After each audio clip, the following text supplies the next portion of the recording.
తెలుగు రాష్ట్రాల్లో సంచలనం సృష్టించిన ప్రణయ్ హత్య కేసులో తుది తీర్పుపై ఉత్కంఠ నెలకొంది. 2018లో జరిగిన ప్రణయ్ మర్డర్ రెండు తెలుగు రాష్ట్రాలనే కాదు దేశాన్ని ఉలిక్కిపడేలా చేసింది.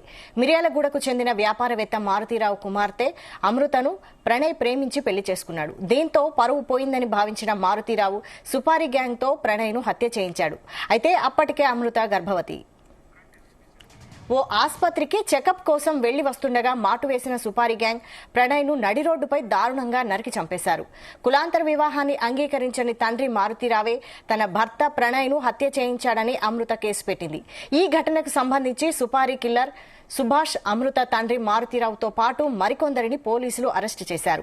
అనంతరం 2019లో బెయిల్పై రిలీజ్ అయ్యాక మారుతీరావు 2020 మార్చి 7వ తేదీన హైదరాబాద్లోని ఆర్యవైశ్య భవన్లో ఆత్మహత్యకు పాల్పడ్డాడు. సుదీర్ఘ విచారణ తర్వాత నేడు ఈ కేసులో తుది తీర్పు వెలువడనుంది.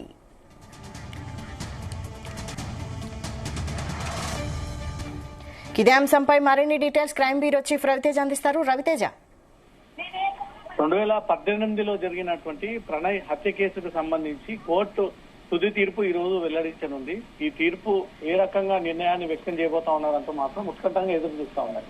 ఈ కేసులో సుపారీ తీసుకున్నటువంటి వ్యక్తి సుభాష్, అమృత తండ్రి మారుతరావుతో పాటు ఇంకొందరు మందిని 2018లోనే పోలీసులు అరెస్ట్ చేసి మీడియా ముందు ప్రవేశపెట్టారు. ఇటీవలే మారుతీరావు ఆత్మహత్య చేసుకున్నటువంటి విషయం కూడా అందరికీ తెలిసింది. 2018లో జరిగినటువంటి ఈ హత్య దేశవ్యాప్తంగా తీవ్ర సంచలనం క్రియేట్ చేసింది.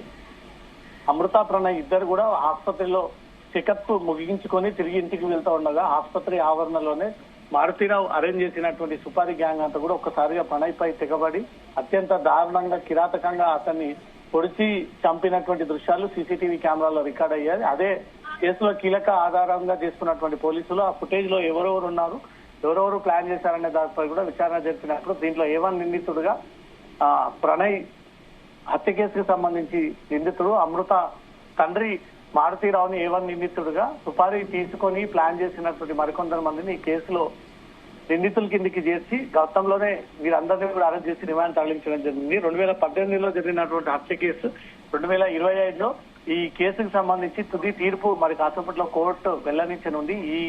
ఇప్పటికే ఏవన్ నిందితుడుగా ఉన్నటువంటి తన తండ్రి మారుతీరావు చనిపోయినటువంటి విషయం కూడా అందరికీ తెలిసిందే. ఆ విషయాన్ని ఈ రోజు కోర్టులో కూడా వాదనలు వినిపించేటువంటి అవకాశం ఉంది. మారుతీరావుతో పాటు ఈ కేసులో సుపారీ తీసుకున్నటువంటి గ్యాంగ్ సభ్యులందరిపై కూడా ఈ రోజు కోర్టు ఒక కీలకమైనటువంటి నిర్ణయాన్ని వ్యక్తం చేయబోతా ఉంది. అది హత్య కేసు సంబంధించినటువంటి వ్యవహారం కాబట్టి దీన్ని లైఫ్ విధించేటువంటి అవకాశం ఉంటుంది, ఉరిశిక్ష విధించేటువంటి అవకాశం ఉంటుంది.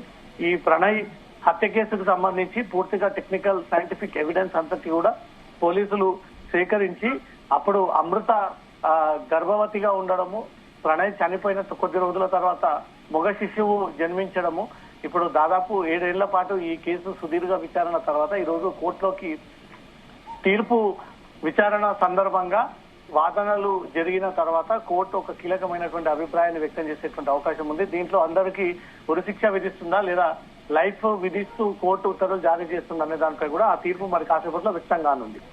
అయితే ఈ రోజు రానున్న తీర్పుపై అమృత స్పందన ఏంటి? అంటే ఆల్రెడీ తన తండ్రి చనిపోయాడు, తన మదర్ తో కూడా తను కలిసిపోయారు. తన స్పందన ఏంటి? అమృత చాలా రోజుల తర్వాత ఈ కేసు కోర్టుకు వచ్చింది కాబట్టి ఈ మధ్య కాలంలో అమృత తన అభిప్రాయాన్ని ఎక్కడ కూడా వ్యక్తం చేయలేదు. స్టార్టింగ్ లో ఈ హత్య జరిగినప్పుడు ఎవరైతే తన తండ్రి అయినా సరే మిగతా వ్యక్తులు ఎవరైనా సరే తన భర్తని అందమందించడము, దానికి పథకం వేయడము, సుపారీ గ్యాంగ్ ఇయ్యడము, ఆ సుపారీ గ్యాంగ్ నేతృత్వంలో ఈ హత్య చేయడం మాత్రం ఇది తీవ్రంగా నెక్స్ట్ టైం ఇలా రిపీట్ అవ్వకుండా ఎవరు కూడా ఈ ఇంటి కుటుంబ సభ్యులు నేరుగా టార్గెట్ గా చేసి ఈ హత్య చేయకుండా ఉండాలంటే పోలీసులు కఠినమైనటువంటి చర్యలు తీసుకోవాలి.